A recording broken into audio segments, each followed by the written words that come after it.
Bien-aimés, comprenez, Zambé azalaka toujours na mawa. Malgré Mabé que les enfants d'Israël avaient commis, mais Dieu a repêché Bango. C'est comme ça que Dieu a dit, fais un serpent d'airain en bronze. Tout celui qui est piqué,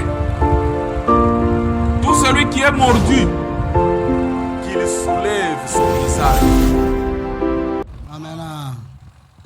Ok, le prédicateur, c'est lui, l'ancien Congolo.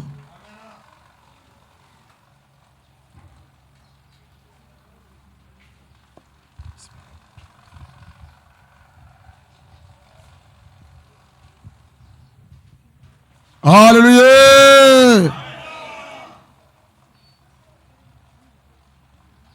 Zambe apambola biso. Nazana esengo na tongo ya lelo. Esengo pona nini? Parce que nkolo andimi lisusu na pema opema.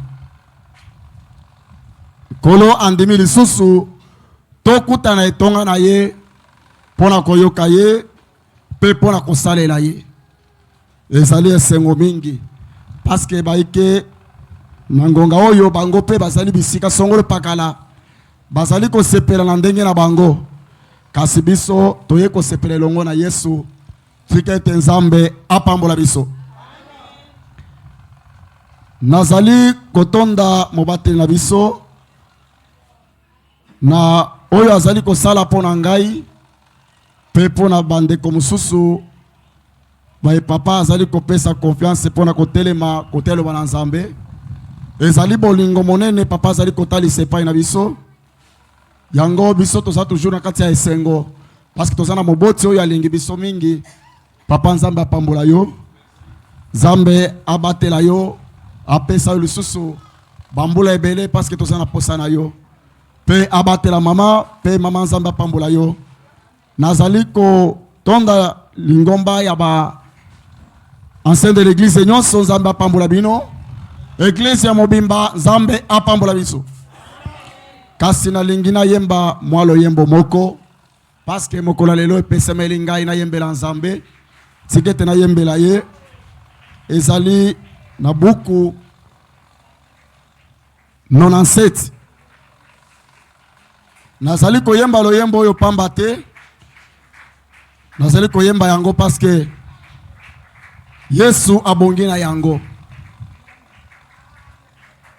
Pamona munonga lusa lopita lusa lukatampe lualeza wetu lulo beja koso kuntanda yetu ne kumizo yonso nentanda mine luitu nyingi shaka michima yetu ndoene tu sepo wetu laile luitu nyingi shaka michima yetu ndoene tu sepo wetu laile mukuboko kwanji waofiyami kekuje onjata na shapa cheche nebalwa na leza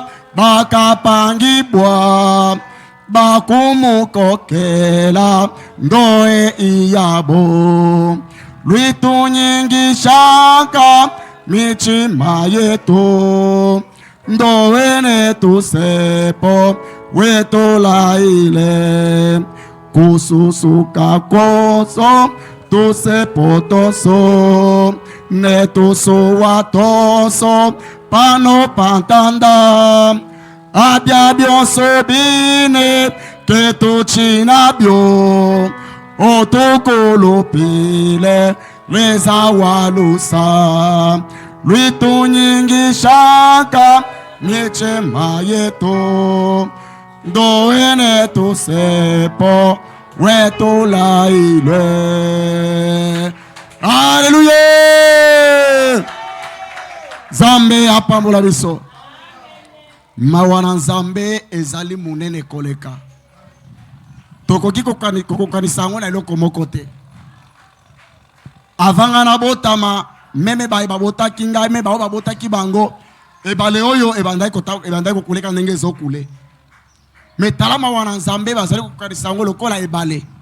Seke ekoki kosila ta mokolo moko te. Nzambe apambola biso. Kasi mutangi ya kotangela biso na mukanda ya Nombre chapitre 21 verset 8 na 9. Deux versets seulement. Oui, Nombre. Nombre chapitre 21 verset 8.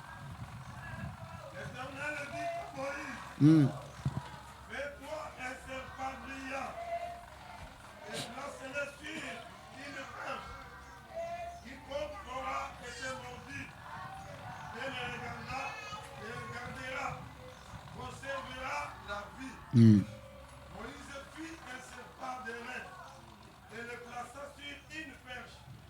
Et quiconque avait été mordu par un serpent et regardait le serpent d'airain conservait la vie. Amen. Amen. Zambe apambola biso. Papa anse Zamba apambola yo. Moïse azali mosakoli oyo Nzambe aponaka. Aponaka ye na tango nini? Aponaka na tango bana Israeli bazaka na bombu na mboka ya Egypte. Ndio wapi Nzambe atindaki akende kobimisa bana Israeli na bombu. Tango abimisi bango babandi koya. Mena esengelaki ba contourner mer rouge. Zela ezalaki molai mingi. Bana ya Israeli babandaki komirimire. Babande kouna ndenge balobaka na musala soda kouna. Lelo babandi kouna contre Moïse pe contre Nzambe. Nzambe asepelaki te na kouna na bango wana te. Parce que Nzambe amonaki ete bazali ba ingrat.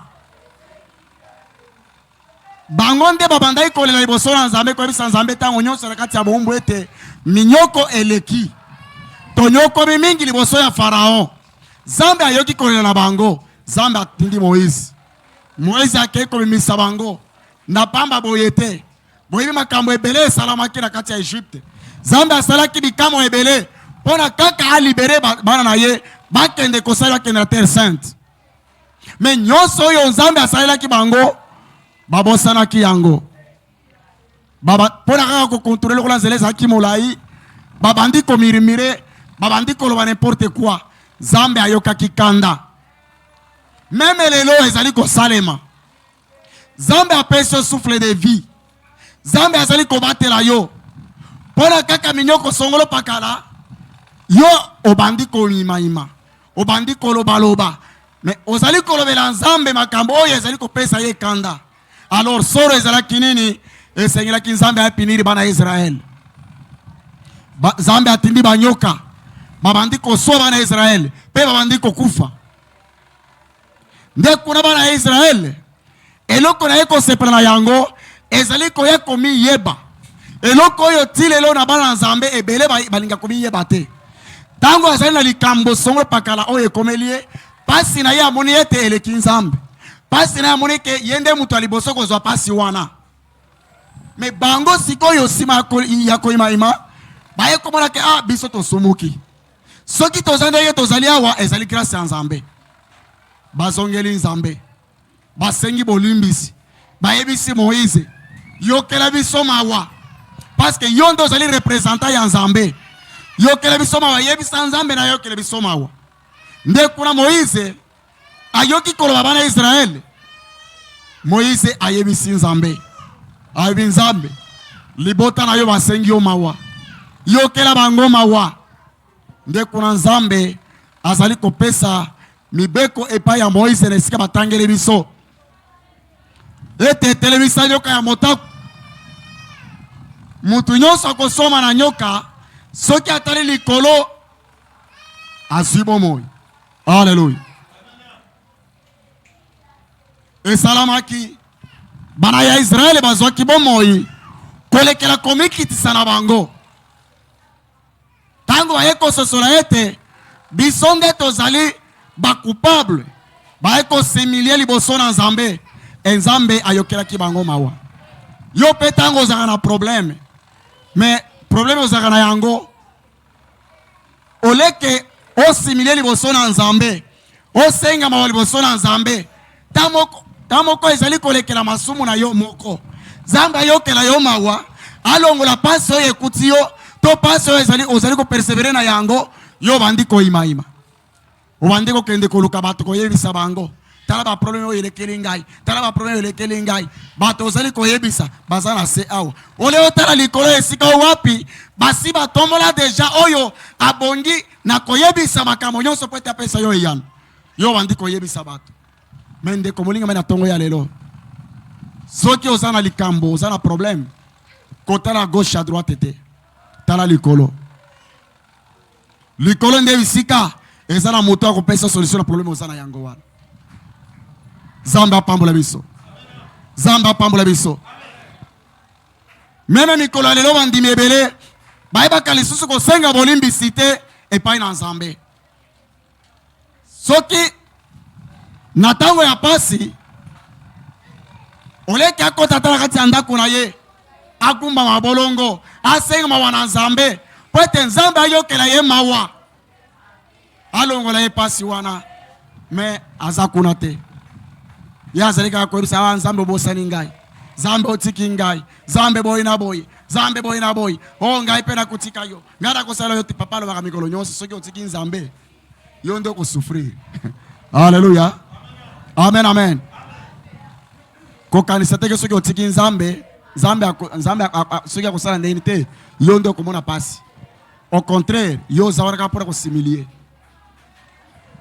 kita na se senga bolimbisi Nzambe akoyokela yo mawa akolongola pasi oyo oza na yango Nzambe akolongola yango mosika. Soki ezali problème ya libala ozali koluka des années ezaka na motu moko akopesa solution ya libala wana ezaka Nzambe.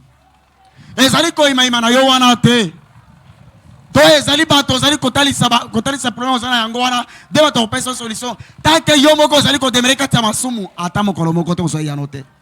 Alleluya. Okoki koloba ke no prophète wana aza moto alukuta nzoko moto alukuta eza nde yo mpona nini yo moko nano ozali komitambusa selon volonté ya Nzambe te mais okanisi ke soki oke okuta na mosali na Nzambe nde okozwa solution eza lukuta po ozwa solution yo moko nano miyeba bana ya Israele bamiyebaki nano bango moko keno biso nde tosali mabe liboso na Nzambe parce que totuki Nzambe totuki Moïse esengeli tozongela na makolo ya Moïse po ete tosenga mawa Nzambe ayokela biso mawa oyo basalaki nde epesaki bango solution. Alors yo pe ntango ozala na problème oleki osenga mawa liboso na Nzambe yo bandi lisusu kokontinue kotuka Nzambe ata soki okei epai ya Moïse asekwi lelo lisusu Moïse okozwa eyano te ata basekwisi Élysée okozwa eyano te ata basekwisi Eli okozwa eyano te ata basekwisi Jean-Baptiste okozwa eyano te soki yo moko omiyebi te kozonga na se ya makolo ya Yesu kosenga bolimbisi. Alleluya. Ata oboyi kondima nde vérité. Nzambe apambola biso.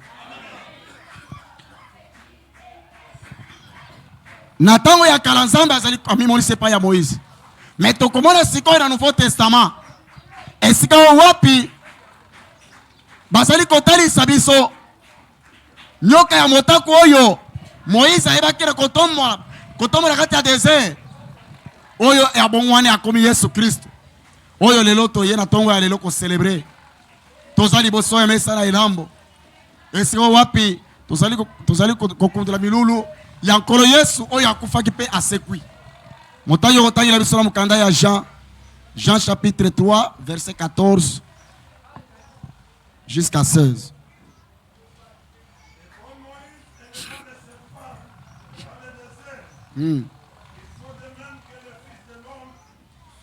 Sois élevé. Et la vie éternelle. Car Dieu a tant aimé le monde.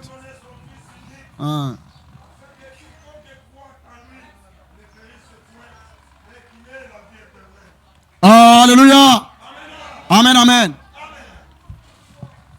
Jean atalisi biso koloba a confirmer biso koloba ete nyoka oyo Moïse ayaki na kotombola selon mibeko na Nzambe ezali Yesu Kristo. Nde azali koyebisa biso ete lokola Mose atelemisaki nyoka na motaku na kati ya desert, lolenge moko mwana Nzambe akotombwama.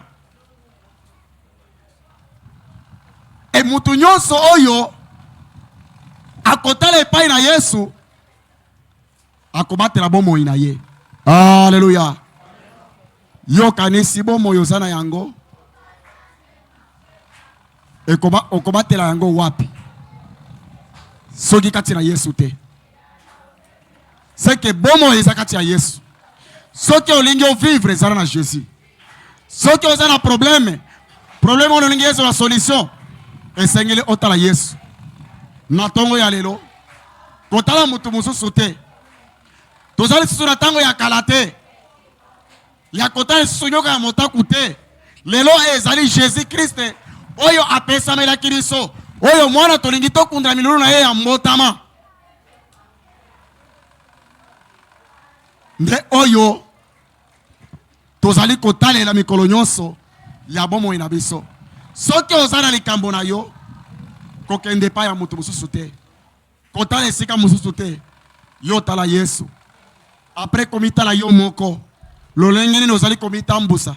Est-ce que ozali correct na Nzambe? Soki ozali correct na Nzambe te, osengi mawali boso na Nzambe. Et après kobongisa na Nzambe, otalisi problème oza na yango okozwa yano. Nzambe apambola biso. Nzambe apambola biso. Dès qu'on a déjà continué à lever dans verset 16 à l'objet, car Dieu a tant aimé le monde, il a donné son Fils unique, afin que quiconque croit en lui ne périsse point. Alléluia. Est-ce qu'on dit que Yesu basia? Mutu nyonso andimelaka Yesu akoki kobebisa mate. Parce que oza na vie. Nde kuna prophète Esaïe azali ko sakola na mukanda ya Esaïe chapitre 9 komanda verset 1. Alobi ete mboka ya Zabuloni na Neftali ebanda Esaïe kobika na kati ya molili, mais na tango ekoya ekobika sur na kati ya molili te. Pona nini? Parce que lumière eko apparaître. Alléluia. Obanda ekobika na molili, na banda ekobika na molili parce que na ibaki Yesu te. Alors tant on andimeli Yesu, tant on andimeli Yesu, ozali kobika sur na molili te. Nde kuna mutu nyonso yo asi andimeli Yesu Kristo lokola mokonzi pe mobikisi. Tango nyonso esengi nano avant que asenga likambo songolo par pas na Nzambe, il faut nano ye moko nano asenga mawali boso na Nzambe. Nde bisika ya kobandela yango wana. Mais biso to bandaka mbala moko, Nzambe pambola ngai, Nzambe pesa ngai, Nzambe na zamwana na yo. Oui, ozamwana na ye aboyite. Est-ce que Bible ongisi déjà? Alléluia. Amen, amen. Esengeli tango nyonso kosenga mawali boso na Nzambe. Soki tozali kobika esaka toujours mawana ye. Ata moboti wa boti yo soki olingi osenga eloko. Okoyaka bwe mbala moko, papa, bapesi basenga biso mbongo, pesa biso mbongo. Ezalaka te. Alléluia. Ezana manière nini okoyeba ko s'approcher nango devant moboti na yo. Soki oyende ngwana ngana ko benga na yo. Ngaba na ngatu na bango akoyebisa yo. Ngasuki na oyeka bwe, papa na ko benga na yo. On a déjà façon yo yeli, naza moninga na yo te. Alléluia. Alléluia. Qu'il faut dire ensemble ya kela kibiso. Ezana lolenge oyo ezali approprié ya kupusa nango liboso na Nzambe ezana ko similie nanu. Même koya na mesa na lambo na nkolo. Bato akoma kaka oye ovande na église. Okuti déjà basiba papa si a fongoli déjà papa si a bondeli déjà pour ouverture la culte. Oye pe ovande ata ko bondeli zate. Ata ko remercier Nzambe ndenge ka battre ko lwana ndako koma we ça facilité. Oye kaka ovande. Après côté le bana Nzambe et comment il a collé la scène yo wana oleki kaka oye kaka olie. Momesa na ndako kama. Alléluia. Ebele abandi minde o ezali ko salem. Bazali ko yeba risute bazo kende wapi. Bazali ko s'approcher wapi. Ezali fufu ya mesa na yote. Oyo olambi otie wana ozali kolia yango ata kolia pe eza pe ka toujours nzambe soki alingi. Alléluia. Yo mondimi na nzambe oti na ndako oyeti na église. Okomi na église ovande na kiti. Ovandeka koyemba kaka. Ozali na ko remercier nzambe ndenge abateli yo wana oyebi yango te. Après koyemba suka na yo yango wana. Alléluia. Tokola ndenge nini? Mais soki yo mwana na nzambe ozali komi yeba te. Ozali koyeba nini okoki kosala te. Alors comment okokola? Makambo ya mike nde oyo Zambe azaka nango jaloux. Nde oyo tombola ka bonzambe na ye, nde biso tozali ko négliger. En croyant que soki na ye kaka na vandi na église, na yembeli Zambe asepeli. Nani ayebiso ndenge wana? Zambe asepeli na bato ba mikitisaka. Bana Israël ba mikitisaki. Epesaki Nzambe esengo. Meme Moïse asepelaki. Nde kuna Nzambe apesaki solution. Zambe azali ko pesa solution te na ba problème ozana yango e umeli bambula na bambula. Ezali raté parce que Nzambe yemo ko ebita te. Mususu ezali yo moko parce que ozali komi yeba te. Le lenge ko s'approcher devant Dieu. Pour que Nzambe accomplir makambo ozana yango bosenga. Alléluia. Amen amen. Zamba pambola biso. Na tongo ya lelo na mesa elambo na nkolo tolongo la babitite na biso wana. Ya koya kaka parce que naza déjà basi ba batizanga yi. Naza baptisé na kati ya mai. Bon. Nasi na ndimela Yesu. Naza na droit koya na Sainte Seine. Oui, oza na droit koya na Sainte Seine. Papa azali ko observer bane bazali koya na Sainte Seine. Papa azali kotala bato bazali baptisé bazali koya. Mais malgré koya na yo wana papa azali komona yo oui. Ezali malamu. Est-ce que Nzambe pe azali komona yo? Alléluia. Nzambe azali komona yo te. Après que ça n'importe quoi, oye kaka parce que Seigneur papa mona ngai ke naza présent ou naza présent na kata Sainte Seine. C'est bien. Papa à côté yo na kaye. Papa moni ke oui, mon dimanche azali régulier. Ayaka chaque dimanche na aliaka Sainte Seine. Mais est-ce que Nzambe pe akontaka yo? Yo moko munoko moko ezali ko maloba soki 1000 soki combien na yebite ndenge ya ko enumérer yango. Oti kolia Sainte, oti ko bondela, obimika libanda okomi mutu mususu. Tango pe obongwani ko mutu mususu, atako biki célébration na Nzambe oyebi pete, na butu pesa ka pongi ezo yo bu wana olali. Tongo etane olamoki, yo wana ozokende. Nzambe azanzambe amawo. Akola musayo, bapagano pesa mazolo musabango. Mais yo mutu so yebi Nzambe. Ozana règlement. Aux autres, on a un règlement. Papa, tant que ça glisse dimanche passé. Pendant qu'on a soit motolé. Et ça n'a énorme, mais aliwana. Même à clé tenyoso, à ta joueur qu'on a joué, et ça a combo que non, n'a pas comme un jogo. Ou comme un jogo na combo. Alléluia. Et c'est que la formation, attends que ça yo, aux disciplines. Mais bato bakima kambangu bazana discipline bango. Avant kokima il faut ko zala boy. Et puis kolia na yo il faut ko zala boy. Yo zolia neti ngulu ona wanda kokima mbako kokima ngonde ni. Alléluia. Zamba pambola biso. Même na musala tozali ko sala musala ya soda. Po osala souple. Atana bitumbo e bata ko sala ruling et sengeli kaka oye ba kobatela nzoto na yo. Soki okomi déjà munene ozo ata ko tambola te. Au combien de difficultés, mais il y a un problème sérieux. Tout le monde a eu ça. Quand ça est bon, on va aller en côté. Pour ça, il faut la simplicité. Alléluia. Moussala nyonso ezana règlement na yango. Règle oyo batsi batia ya Nzambe, ya liboso faut qu'on s'humilier. Mais yo il va qu'on s'humilier te liboso na Nzambe. Alors, on qu'on s'humilier liboso ya nani? Ata soki okukuta baye bazali kobenga maba fulani ata yebisio no Nzambe na muni mapambo na yo ekomi obetaka amen oleka amen ozimbongo ona sele yango osele yango me yo moko yo kanisa ndenge osali wana nde esili non il faut que mikitisi. Alléluia. Soki olingi okona sele molimo kolia komela makila na Yesu ezali habitude te foye ba parce que vous avez posé okola vous avez posé o evre que de liboso faut que mi pesa discipline Zamba apambola biso Zamba apambola biso yango na Yesu apesa ki mwana na ye se moko ke mutu nyonso akondimela ye abika akufate kasi azwa bomo ya seko mwana oyo apesa mele biso Yesu Kristo de Nazareth oyo le 25 tozali kozela kokundela milulu na ye ya mbotama mwana asala bakaprisi na ye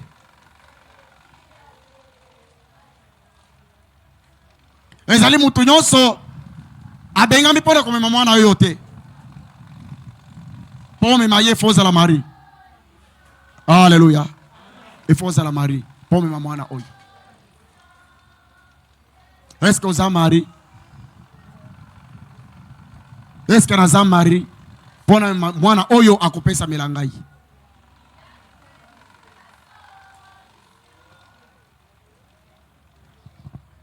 papa tangela biso mukanda suka parce que ngwana biso déjà et c'est que déjà mingi tanga toujours mukanda ya Jean chapitre 3 verset 35 36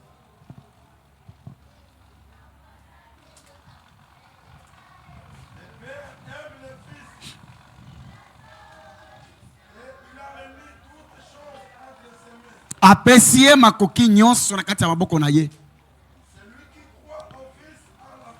oyo azali kondimela Yesu Kristo aza na bomo ya seko oyo azali kondimela Yesu te akoki komona akoki kozwa bomo ite au contraire kanda na Nzambe ekozala likolo na ye alleluya Nzambe apambola biso soki olingi ozwa bomo olingi ozwa solution makambo nyonso zali koluka malamu epa na Yesu bayeli biso bato ya mokili nde tozali awa namonaka ebele bazali koloba ke eza kilelo seke biloko eza neti ondire ezofrape bato na miso bato bazomona yango bato bazowelawela yango mais et pourtant eza na eloko moko te ezali kongala koleka Yesu ezali te mais Yesu azali kongala likolo mais bato azali kotala ye te bato azali kotala na se mais soki batie kaka eloko moko ezanga tina liboso atire mais Yesu azali ko atire bato te et pourtant bana Israël tango kaka Moïse atelemisi nyoka motako et atire bango nyonso alléluia toza liboso ya mesa na mona nkolo est-ce que ozali atire na mesa na mona nkolo tongo ya lelo ezali motuna est-ce que mesa na mona nkolo na tongo ya lelo esi atire yo nazali kotuna bandeko namoni bozali kopesa yano te na tuni lisusu est-ce que ozali atire na tongo ya lelo mesa na mona nkolo amen amen soki ya solo mesa na elambu na nkolo e atire na tongo ya lelo Nzambe apambola yo yaka mela lia poete ozwa eyano ozwa vie kati ya Jésus Nzambe apambola lo banaye amen.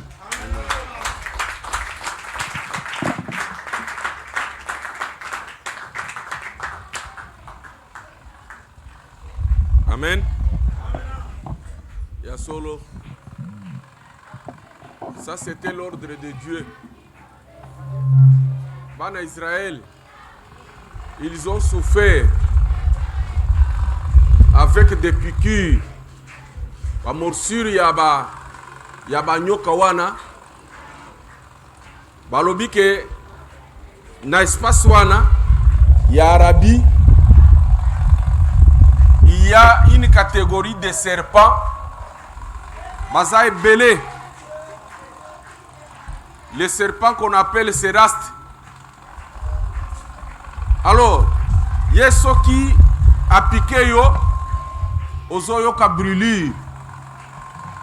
Les enfants d'Israël ont commencé à pleurer, à se plaindre. Pourquoi? Pourquoi ils étaient mordus par les serpents? Parce qu'ils n'étaient pas obéissants. Batosaki liloba ya Nzambe te.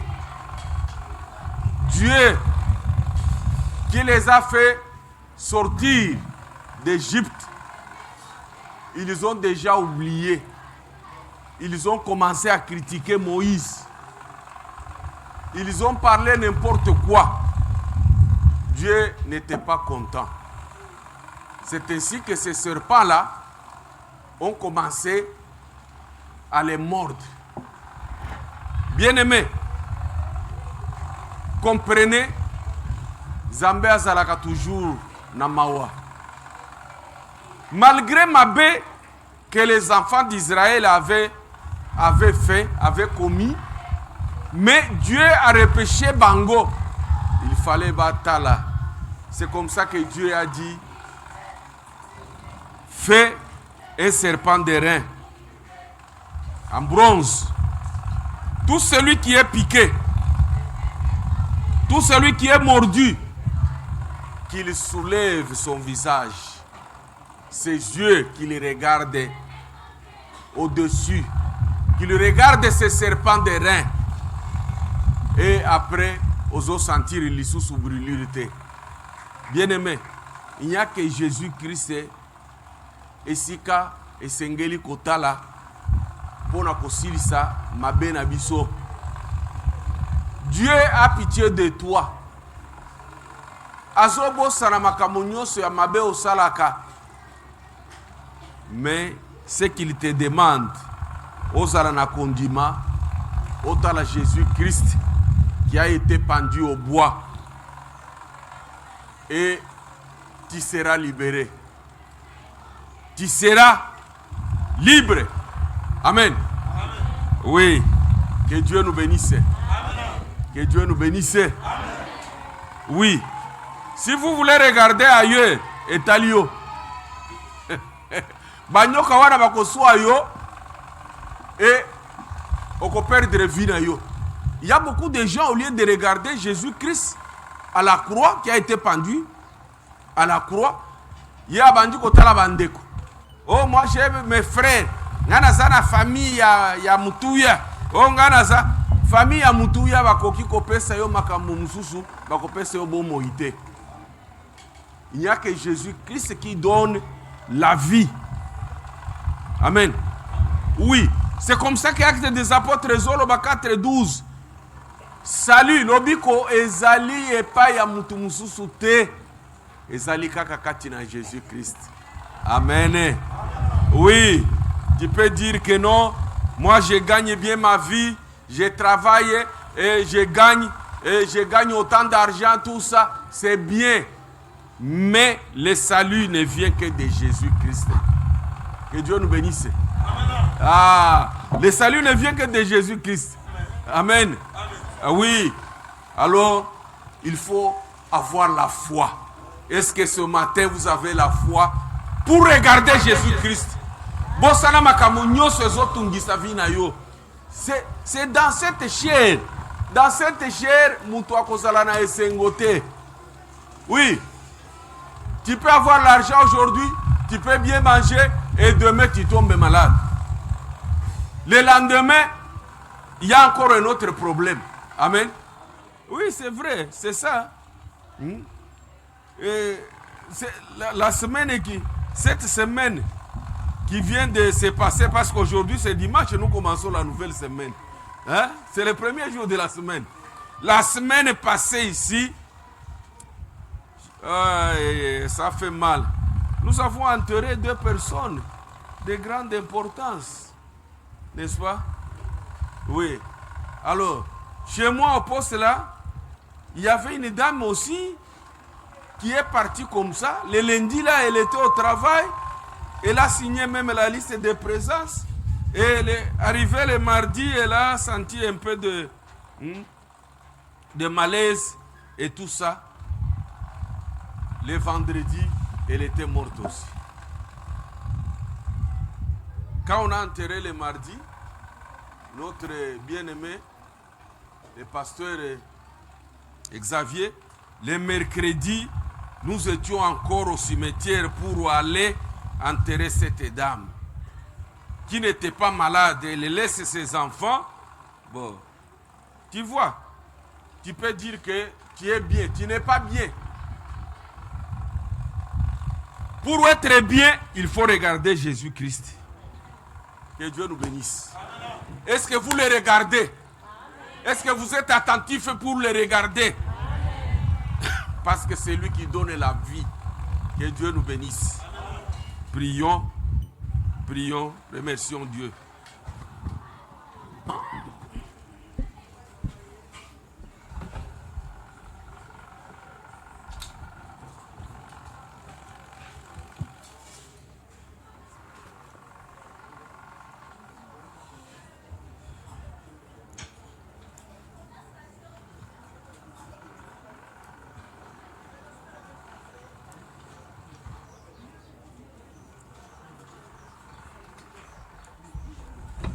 J'invite les anciens. Nous voulons partager le grand repas qui nous donne la force.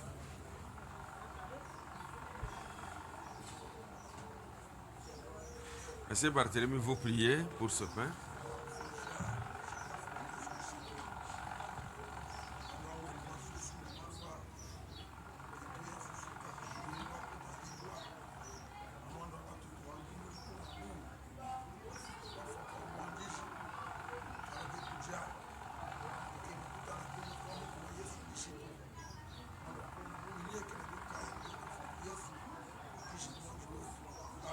Amen.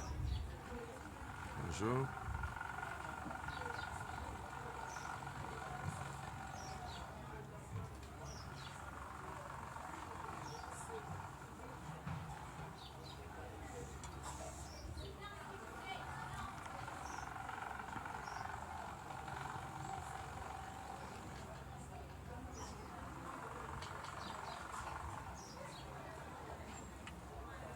C'est bon que vous priez.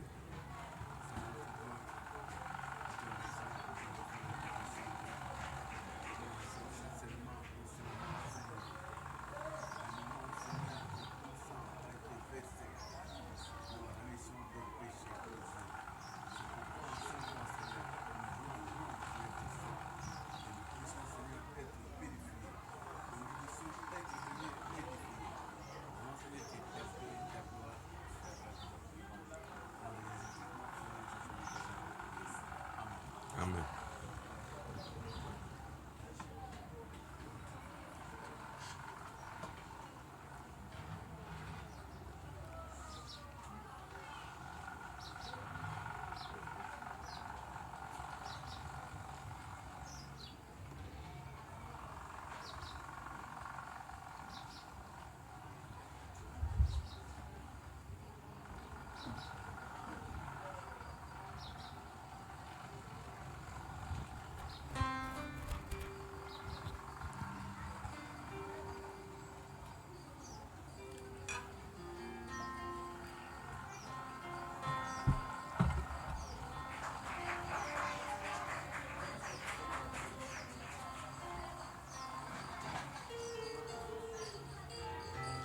Isso, isso.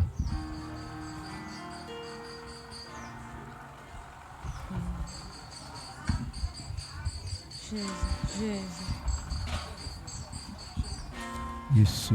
Oui, vous qui avez la vie en Jésus-Christ, vous qui regardez Jésus-Christ à la croix, venez manger. Même si les serpents vous mordent, vous allez toujours tenir bon. Alléluia. Isso.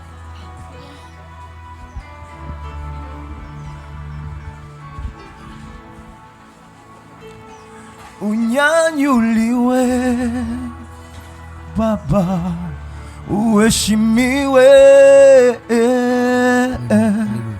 unyanyuliwe Yesu, uheshimiwe. Uliacha mbinguni zako kushuka pachini juu yangu, ulibeba mizigo yangu Baba pale musalaba yo. Kwa hiyo tunatutendea Bwana, tunashindwa nini twaweza kukupati? Ni kwa maana tunasema Baba, aksanti, unyanyuliwe, unyanyuliwe Bwana, Baba, uheshimiwe, uheshimiwe Bwana, Baba, unyanyuliwe,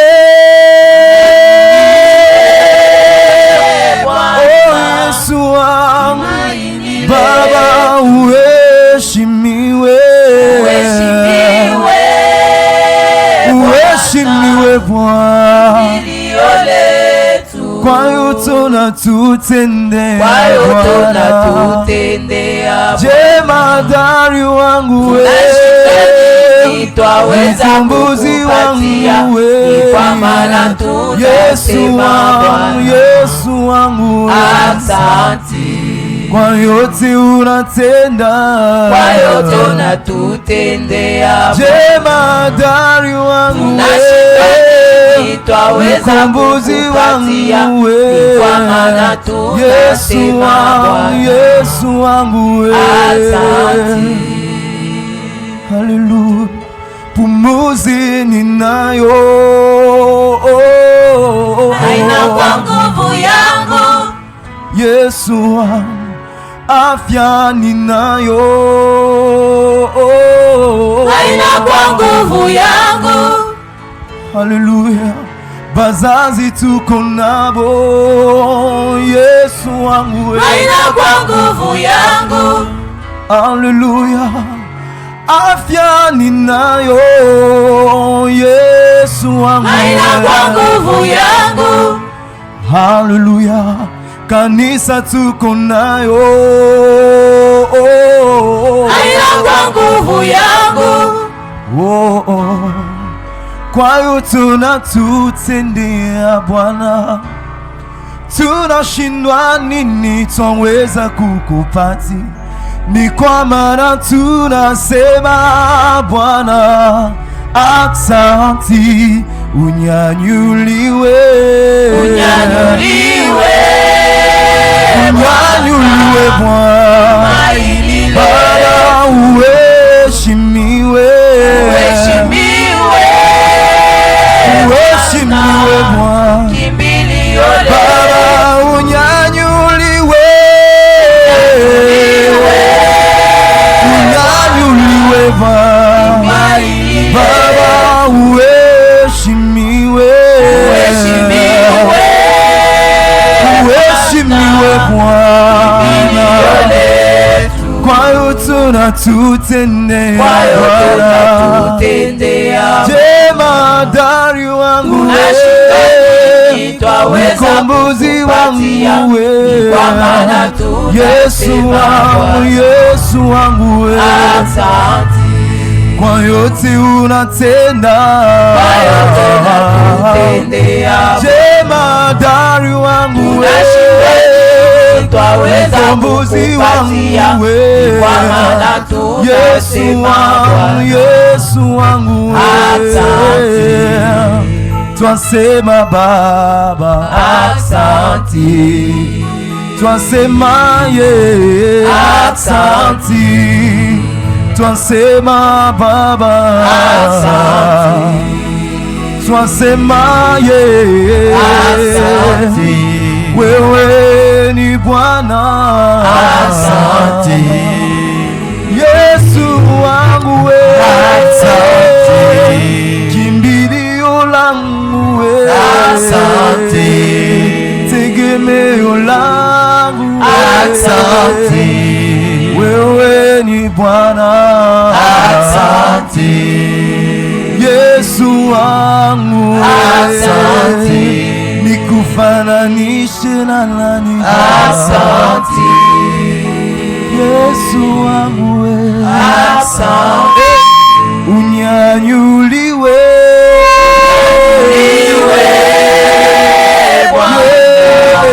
tumaini letu, uheshimiwe, uheshimiwe, uheshimiwe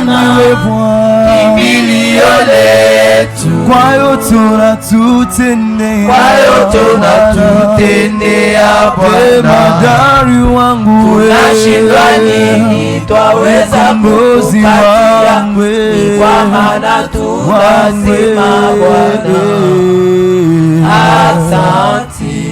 kwa yote unatenda, Kwa yote unatutendea jemadari wangu, tunashindwa nini twaweza kukupatia, ni kwa maana tunasema Bwana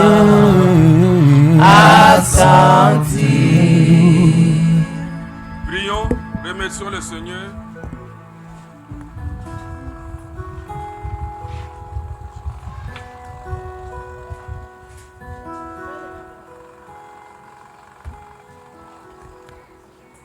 S'il y a des malades, ils se tiennent debout.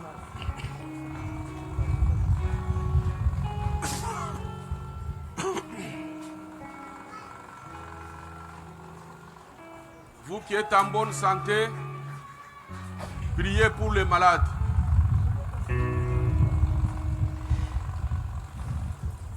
ninyango topesa bato oyo bakosalaka makambo. L'Éternel, mon Dieu, mon roi, je te bénis, je te rends grâce. Je te présente tes enfants qui sont malades, Seigneur. Je sais que tu connais leurs faiblesses, tu connais là où ils souffrent. Seigneur, guéris-les. Nous avons besoin de personnes en pleine forme pour te louer. Soit dans leur corps de faiblesse, au nom puissant de notre Seigneur Jésus-Christ. Amen. Que Dieu vous bénisse. La fois passée, j'avais dit ceci, que les chantres doivent être en uniforme. Cela n'exclut pas qu'il y a certaines personnes qui n'ont pas d'uniforme. Vous pouvez venir toujours chanter. N'est-ce pas? Oui, oui. Si vous n'avez pas l'uniforme, vous êtes venu après, ce n'est pas l'uniforme qui va vous empêcher de chanter ou d'entrer dans le royaume des cieux. N'est-ce pas? Ah, nous voulons seulement l'harmonie. Nous voulons l'harmonie parce que vous en avez. Vous en avez et vous devez toujours être propre. N'est-ce pas? Oui, c'est ça. Je vois dans presque toutes les églises, c'est comme ça. Vous ne verrez jamais un groupe chanter en désordre. Non, non. Ils sont toujours en uniforme.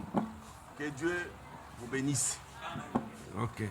Kama tulitoka kumanyumba na kufika hapa ni kwa neema tu yako. Tena ni juu wewe ulipenda tufike hapa. Asante sana jemadari mwema. Asante juu ya hii neema yako na okazio yako nitupatie siku ya leo kukusanyika pamoja na wandugu. Asante kimbilio letu. Baba, hii ni wakati ya kukusikia. Tunaacha mhubiri vyombo kile wewe ulichakulia kwa siku ya leo. Tunamweka ndani ya mikono yako. Aseme ya kutoka kwako.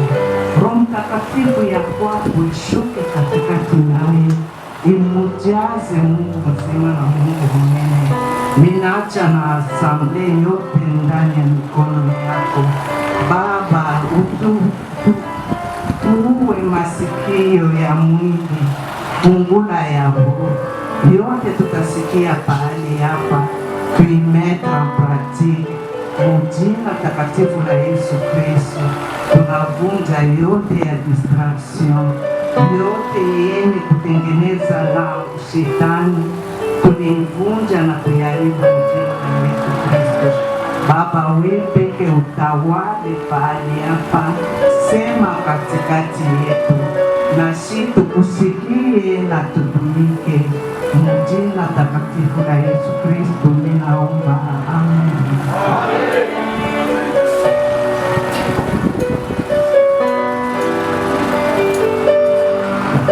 Amen. Si Dieu nous met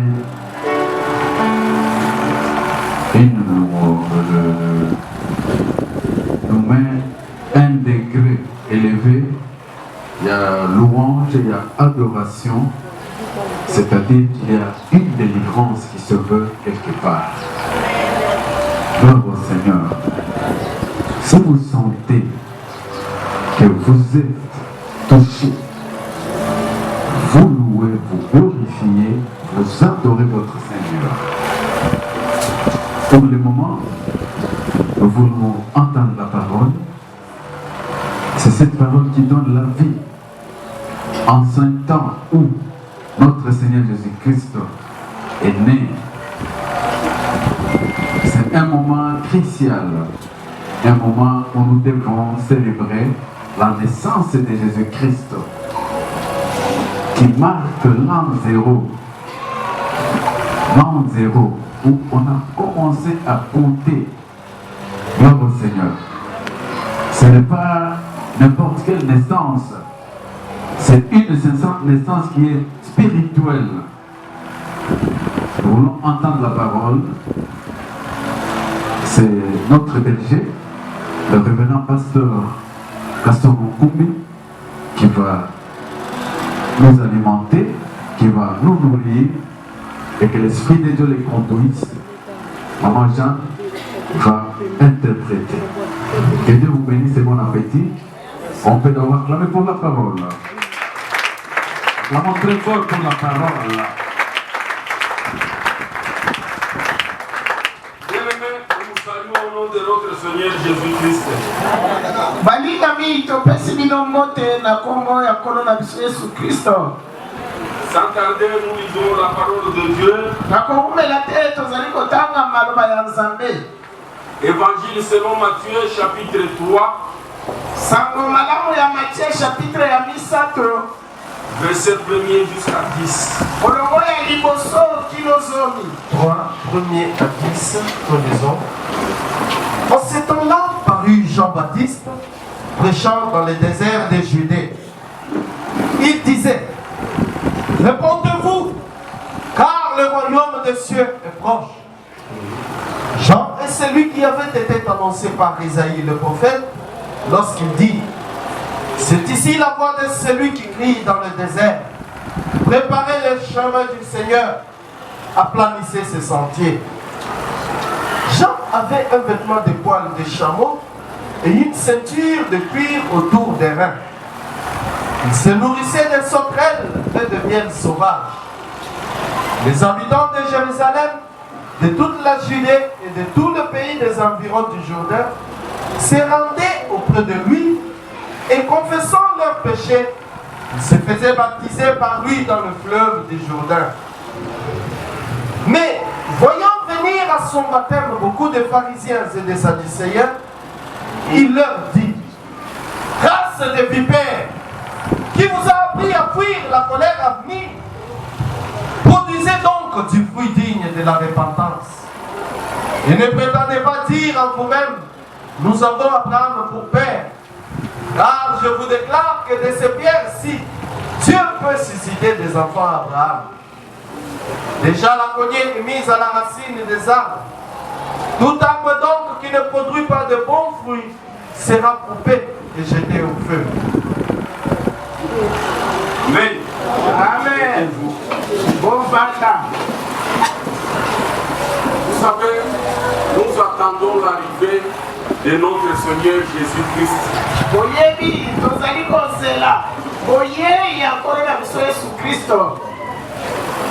Moi, je veux qu'on parle de l'arrivée et non de la naissance. Ngai nalingi tolobela boyei kasi mbotama na ye te. Amen. Amen. Pourquoi je dis ça? Mpona nini nalobi boye? Parce que Jésus ne vient pas en tant que petit enfant. Wete Yesu azali koya lokola mwana ya moke te. Il est Dieu vivant Ye azali Nzambe na bomoi qui s'est incarné dans le ventre de Marie. oyo abongwanaki akoti na libumu ya Maria. Bien-aimé, Bolingami, il y a un grand message ici awa ezali na idea moko ya monene que vous devez retenir ce matin. oyo esengeli yokanga na ntongo oyo. Préparez le chemin du Seigneur. Bongisa nzela ya nkolo. Car le royaume des cieux est proche. Kwete bokonzi ya nzambe, bokonzi ya lola ebelemi. Bien-aimé, c'est le plus grand message de notre Seigneur Jésus-Christ. Olingami oyo ezali lite ya moko ya monene ya nkolo na biso Yesu Kristo. Jean-Baptiste a donné déjà le grand thème du message de Jésus-Christ. Yohane Mobatisi apesaki nano liboso mama ya likambo ya lite ya nkolo na biso Yesu Kristo. Comment chaque personne doit se préparer pour entrer dans le royaume des cieux. Lolenge nini moko na moko esengeli abongama kwete akota na bokonzi ya lola. On dit ici, il y avait beaucoup de gens qui venaient, qui étaient baptisés par Jean-Baptiste. Balobeli na biso awete ebele ya bato bazalaki koya ipe bazwaki libatisami ya Yohane Mobatisi. Mais Jean-Baptiste fait une remarque très importante. Talawa Yohane Mobatisi akebisi bango likambo ya monene. Il fait des reproches aux pharisiens et aux sadducéens. Azali kofunda basadducéens. Pourquoi il s'attaque aux pharisiens et aux sadducéens? Pona nini azali kotelemela bafarisiens oyo na basadducéens oyo? Si vous lisez bien, Jean-Baptiste, ici, il reproche ces deux catégories de gens dans cette société.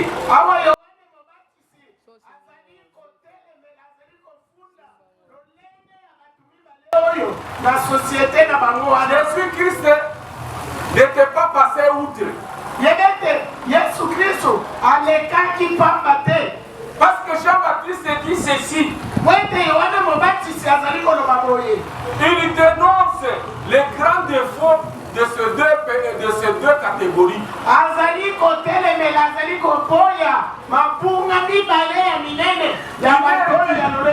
Il leur dit ceci. Race de vipères. Qui vous a appris à fuir le jugement qui viendra? Pourquoi ça? Parce que ces deux catégories prétendaient connaître la parole de Dieu et la loi de Dieu.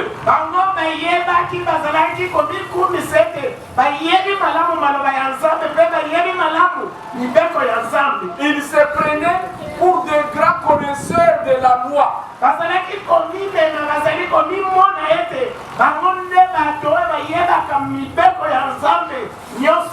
Mais Jean-Baptiste les bouscule déjà avant que Jésus-Christ vienne maintenant aussi leur parler.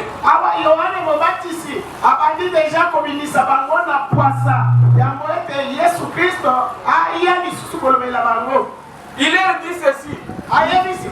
Il faut produire des fruits dignes de la repentance.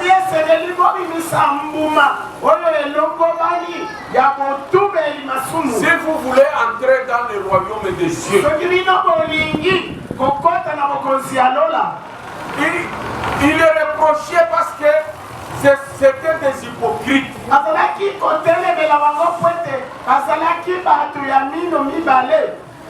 C'est ainsi que Jésus-Christ aussi, il a dénoncé cette hypocrisie.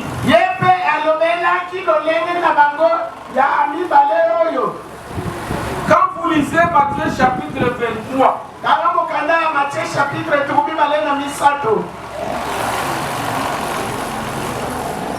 verset 16, tu peux même commencer par verset 13.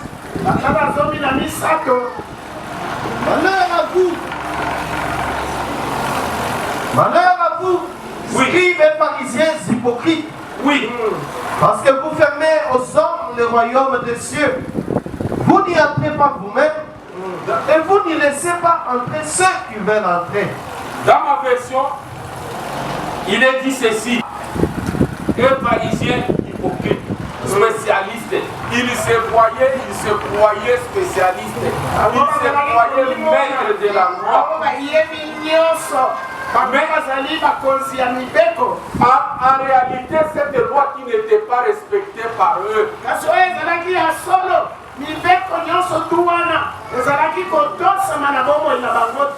C'est ainsi que même lorsque vous voyez la parole de Jésus-Christ,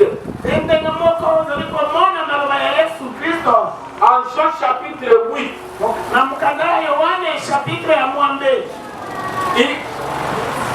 il confirme ce que Jean-Baptiste disait.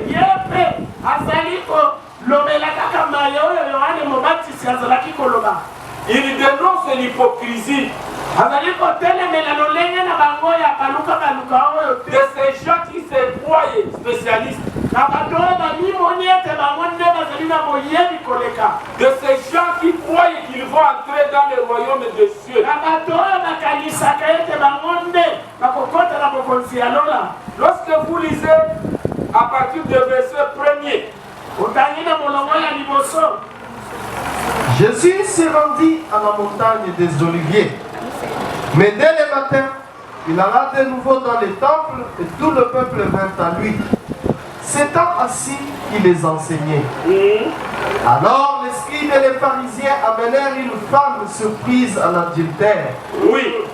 Et la plaçant au milieu du peuple, ils dirent à Jésus, Maître, cette femme a été surprise en flagrant délit d'adultère. Voilà. Et voilà, verset 3 ici chez moi dans ma version, on dit ceci. Tout à coup les spécialistes de la loi et pharisiens tenaient cette femme. Amen. Amen. Ils étaient connus comme ça, comme des spécialistes. Alors qu'en réalité, ils n'ont pas démontré leur spécialisation.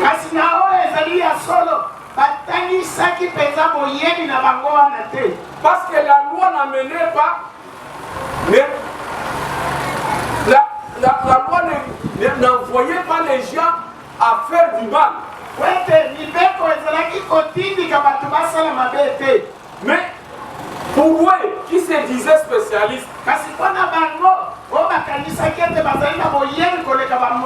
ils n'étaient pas seulement spécialistes de la loi, ils étaient spécialistes du mal.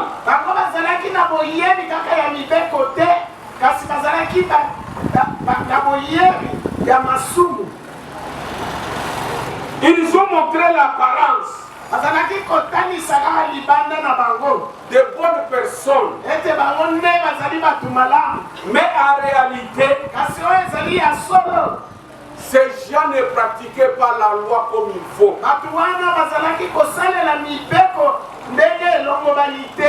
C'est ainsi que même Jésus-Christ en Matthieu chapitre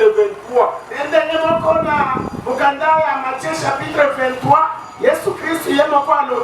c'est le seul chapitre où Jésus-Christ n'a fait que des reproches.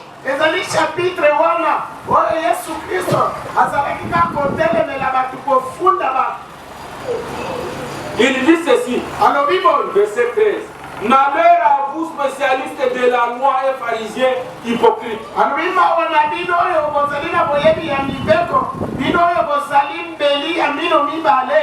Verset 14. Malheur à vous, spécialistes de la loi et pharisiens hypocrites.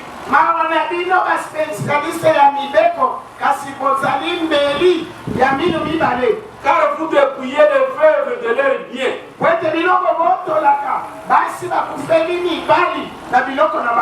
Tout en faisant de longues prières pour l'apparence. Verset 15, il reprend encore.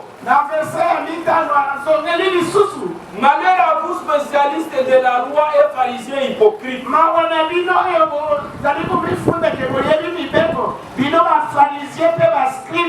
Verset 16, il dit ceci. Malheur à vous, guides aveugles.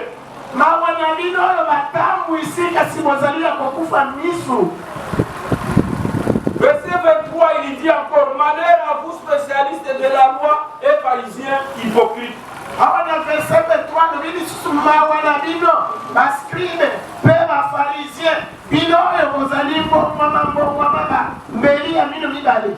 Verset 25, il dit encore, malheur à vous spécialistes de la loi et pharisiens hypocrites. Na verset 25 alobi lisusu ndenge moko mawa na bino oyo bozali bakonzi ya mibeko mpe bahypokrite. Vous nettoyez soigneusement l'extérieur Bino bosokolaka malamu libanda na bino de vos coupes et vos assiettes, na bakupe na bino mpe na basani na bino, mais vous les remplissez du produit de vos vols. kasi botondisaka yango na biloko ya moyibi.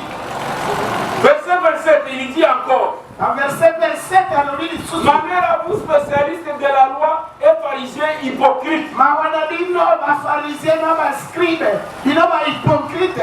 Vous êtes comme des tombeaux crépus de blanc, Bozali lokola malilita oyo bapakola pembe likolo, qui sont beaux au dehors, ezali ezokomonana kitoko petwa libanda, mais là-dedans, il n'y a que les ossements. kasi kuna na kati etondisami na mikuwa.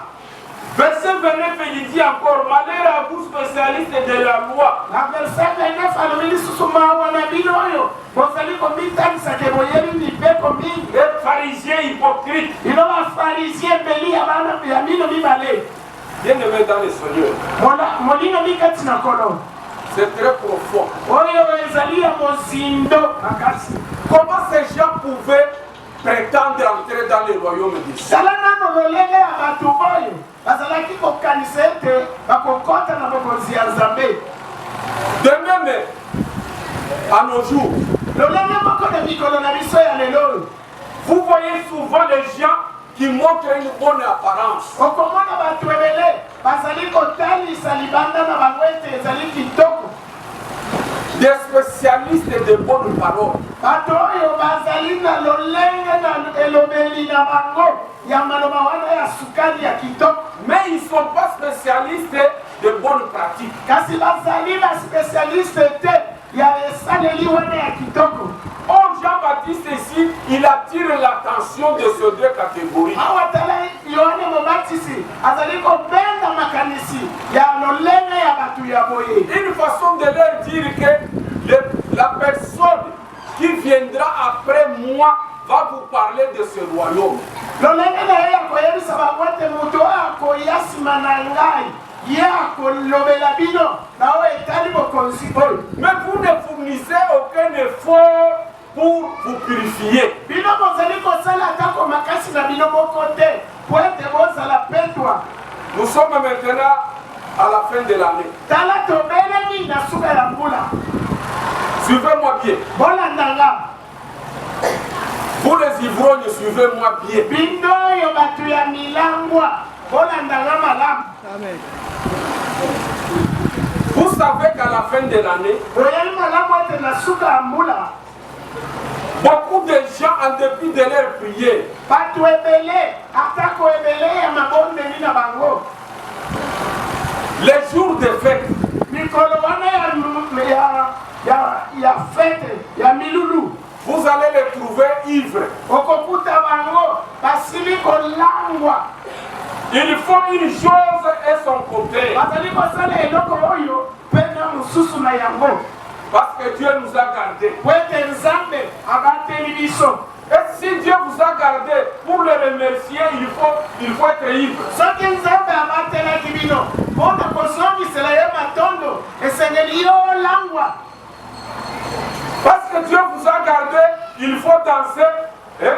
Il faut exhiber des danses obscènes. Po ete Nzambe abatelaki bino esengeli yo ozala na mapina wana ya bapakano. Bien-aimés dans le Seigneur, Moninga mikati na kolo nous voulons tous traverser l'année. biso nyonso tolingi ete tokatisa mobu oyo. Nous devons savoir une chose. Esengeli biso toyeba eloko moko. Le royaume de Dieu appartient aux violents. Yebete bokonzi ya lola ezali mpona bato ya makasi, bato Il ya appartient lambe. aux gens disciplinés. Yango ezali mpona bato oyo bazali komitambwisa alima. C'est pour cela Jésus-Christ montre en Jean chapitre et en Matthieu chapitre 11 verset 12. Yamwana Yesu Kristo azaliko tayari biso na mukanda Matthieu chapitre 11 verset 12. Il dit quoi? Depuis les temps de Jean-Baptiste jusqu'à présent, oui, le royaume des cieux est forcé. Et ce sont les violents qui s'en emparent. Ce sont les violents qui s'en emparent. Si vous n'êtes pas discipliné, vous n'entrerez pas dans le royaume des cieux. Ce n'est pas un royaume corrompu. Un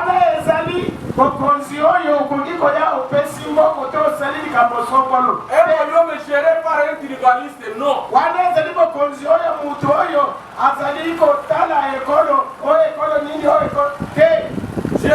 Jésus est de quelle tribu? Yesu Kristo azali mutu ya ekolo nini?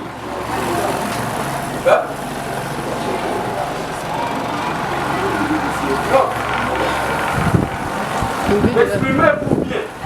Romana kwasa Yesu azali ya ekolo nini oyebi? Par la chair, il est de quelle tribu? Na monzoto na ye azali ya ekolo nini? Azali muyuda. Par la divinité, il est de quelle tribu? Na monzambe na ye. Azali na ekolo. Loba makasi.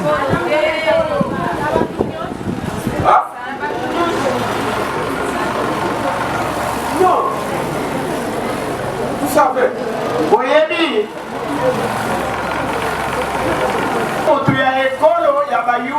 Par la divinité, Jésus est de quelle tribu?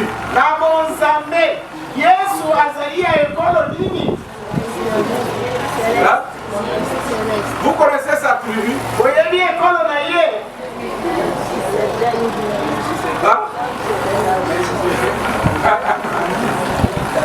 Oui. Il n'a pas de génération. Il n'a ni commencement ni fin.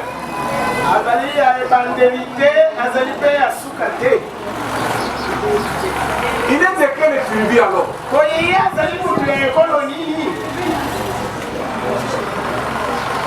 Jésus en tant que Dieu. Quelle est sa tribu?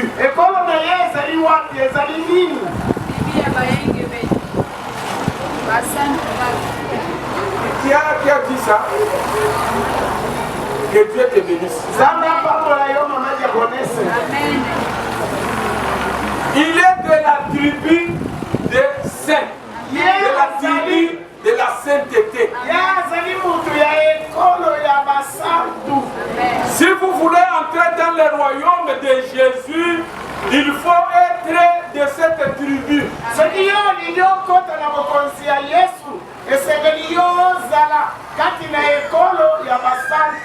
Si vous n'êtes pas de cette tribu de la sainteté, vous n'entrerez jamais dans le royaume de Dieu.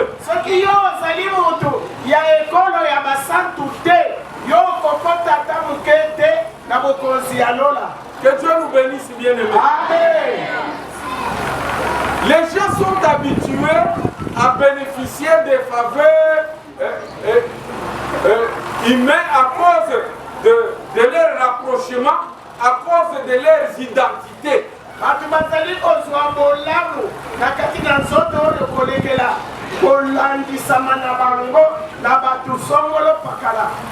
Vous allez trouver la tribu du pasteur, c'est la tribu d'un grand nombre de fidèles.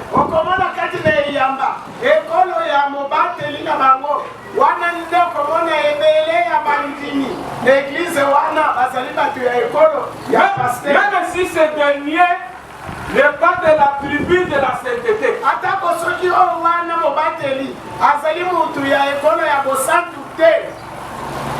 Ça c'est très dangereux.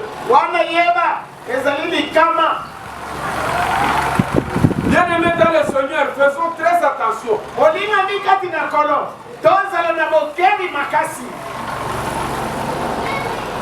Jésus-Christ, qui est de la tribu de la sainteté, Yesu Kristo qui est de la tribu de cette divinité.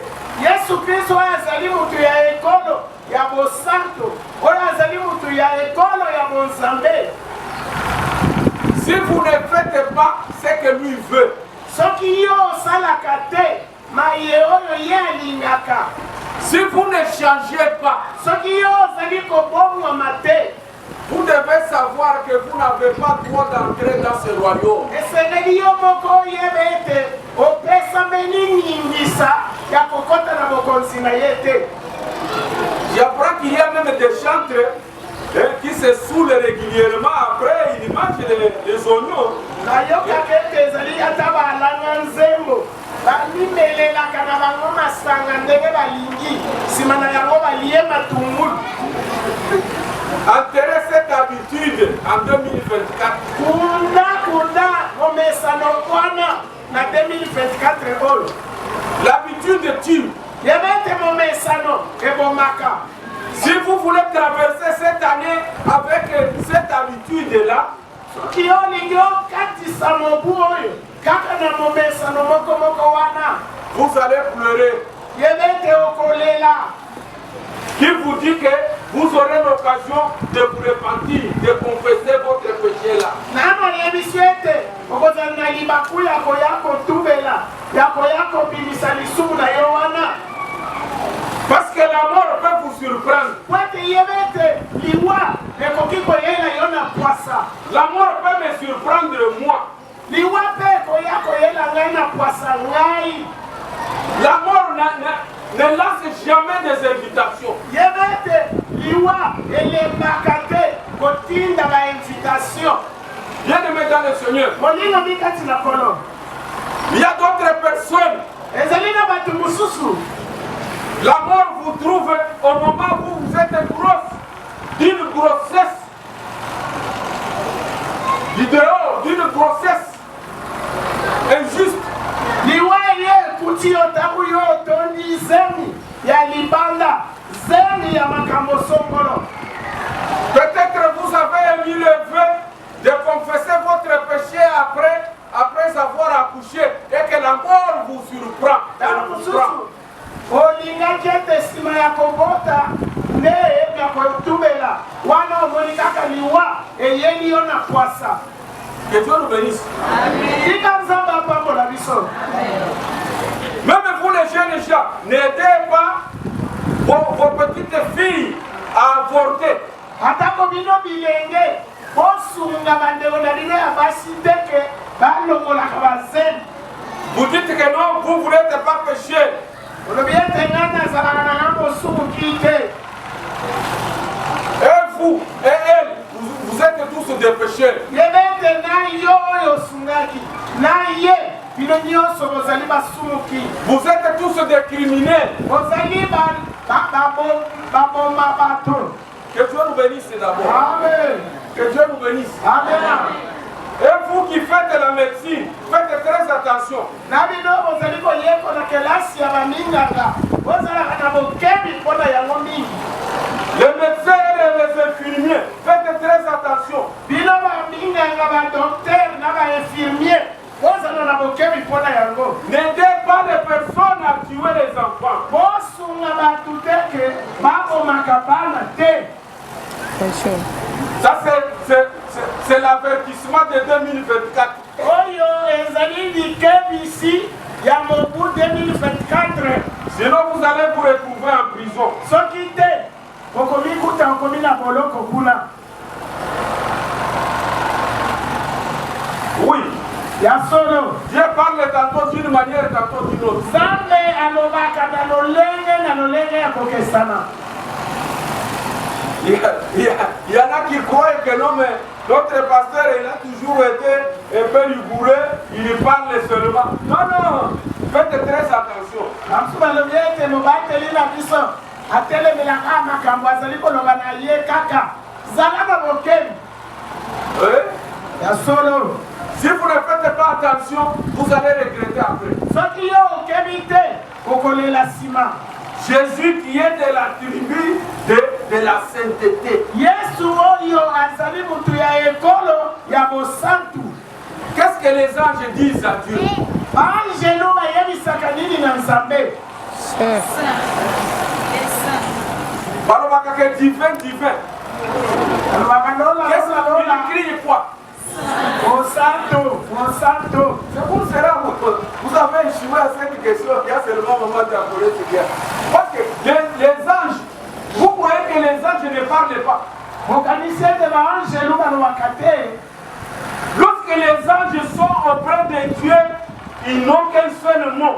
Saint, Saint, Saint, Saint. Tangu baangelu bazali kozinga Nzambe balobaka liloba moko mosantu mosantu mosantu. Si vous n'êtes pas saint, soki yo ozali mosantu te, le royaume des cieux vous échappe déjà. yebete bokonzi ya lola ezali deja ekimi yo. Parce que vous présentez déjà des signes de déviation, des signes d'égarement. Wete yo ozali kotanisa bilembo wana ya kopunga, bilembo ya kokende musika.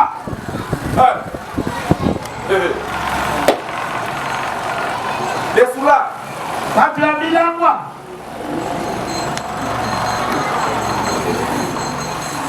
Vivez encore. Bomele, bomele, bomele lisusu. Vivez encore. Bomele lisusu. Même vous les choristes, vivez encore. Atako bino balangwa nzembo. Bomela na bino kaka. Qui vous interdit? Nani apekisi bino? Personne. Mutu te. N'est-ce pas? Oui.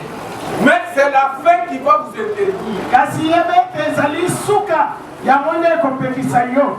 N'est-ce pas? Oui.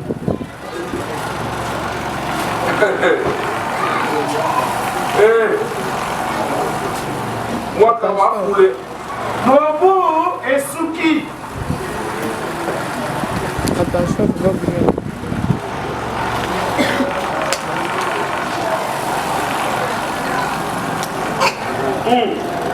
Je vais vous lire un verset. Nalingi natangela bino molongo moko. J'aime la parole de Dieu. Ngai nalingaka mingi maloba ya Nzambe. Elle ne flatte personne. Yango ebembeleshaka mutu te. Ebondelaka te. Oui. Tout ça, ils comprennent. Toutes les langues de la RDC, on comprend. N'est-ce pas? Oui.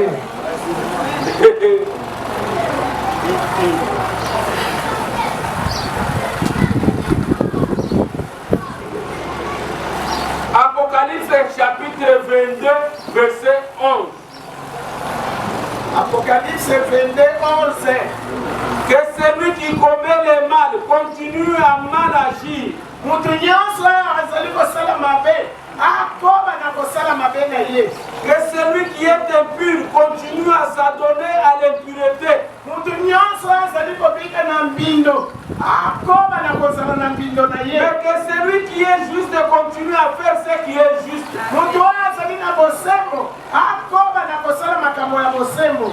Et que celui qui vit pour Dieu continue à vivre pour lui. Mutu oyo azali kobika mpona Nzambe akoba na kobika mpona Nzambe.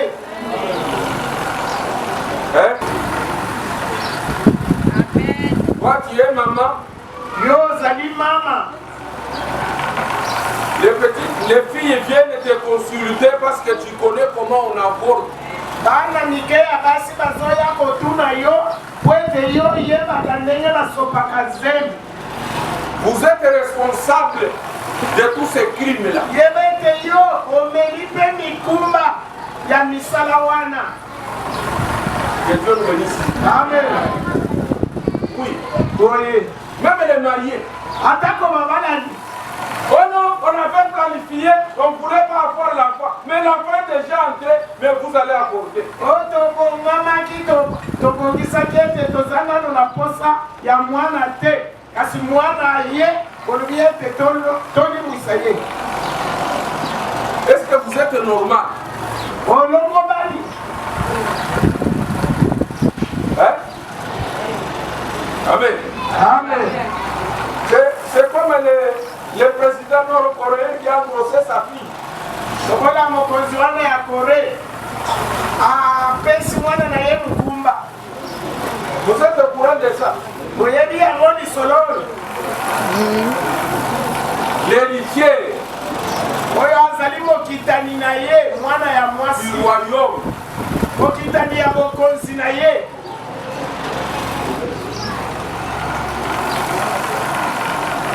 Vous savez le fait de servir le diable à outrance. Boyebi lolenge momesano ya kosala misala ya zabolo koleka. Il vous aveugle, il transforme même votre bon sens. Atie yo, abomi yo miso na yo, abongoli, ata lolenge na yo ya malamu wana abongoli yango. C'est comme ça aussi avec les gens qui pêchent, qui ne confessent pas leurs péchés. Le diable les aveugle et le diable les implique encore dans d'autres mots. Ezali lolenge wana na batu oyo bazali kosumuka kasi bazali kotumela ta mukete zabolo azali koya kobakisela bango lisusu mpe azali kobongola bango na ndenge na ye mosusu. La malchance dans ce pays. Wana nde libaku ya mabe na mboka na biso oyo.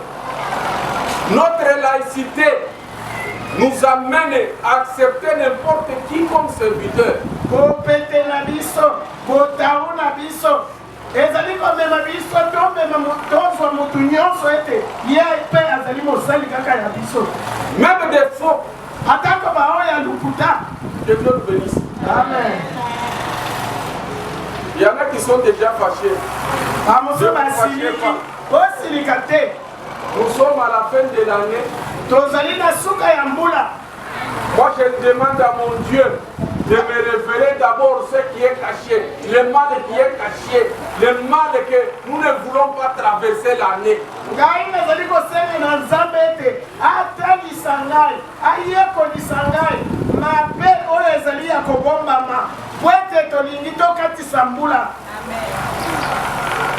Même vous, les sorciers ou la sorcière, parce qu'il n'y a pas que des femmes qui sont sorcières. Il y a des sorciers hommes. Ils vont aussi fêter la fin de l'année.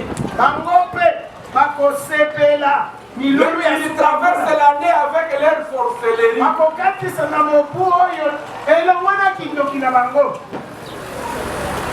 Vous savez, beaucoup de personnes, quand on touche la sorcellerie, les gens sont fâchés.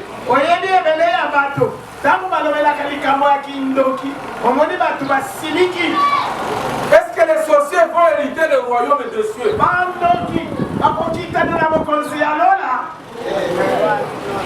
Parce que vous gardez ça comme un secret.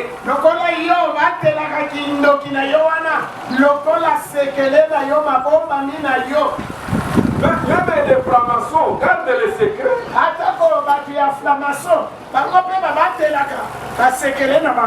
D'ailleurs, le secret, c'est ça même le principe du diable pour vous tuer dans le calme en silence. Sekele nde esaleli ya zabolo kwete aya sikoyo aboma yo na malembe na pete. Faites très attention avec quelque chose qu'on appelle secret. Yo zala na bokeri na eloko yo yebi ete ezali sekele na ngai. Tu es sorcière et maintenant tu donnes la sorcellerie aussi à tes filles ou à ta fille. Ozali ndoki opesi kindoki na yo. Na bana na yo ya basi. Au lieu d'hériter la bonne nouvelle, d'hériter la sainteté de Dieu, mais les enfants vont hériter la sorcellerie de leurs parents. Wete yo kitana na bosantu ya Nzambe. Bana na yo tala bakokitana na kindoki na yo mama. Vous vous trompez. Yebete ozali komikosa. Vous irez tout droit en enfer. Mais avec votre secret là, le secret sera dévoilé le jour que vous entrez dans le feu.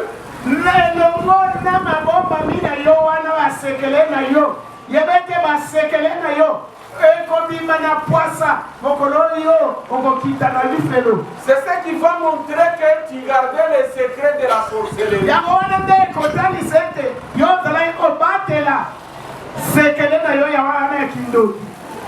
Que Dieu nous bénisse. Amen. Que Dieu nous bénisse. Amen.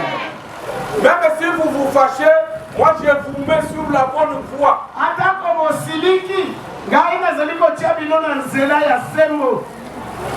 N'est-ce pas? Oui. Pour les akujimiani. Bamanenganya. Babush.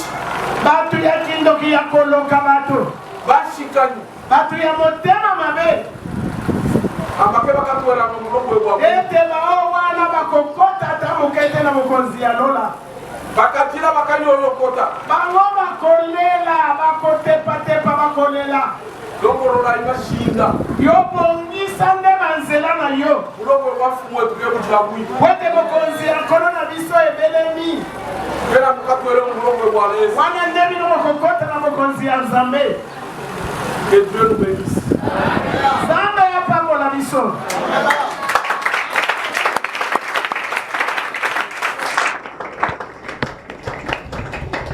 Amen. Nous allons passer aux offrandes, protocole.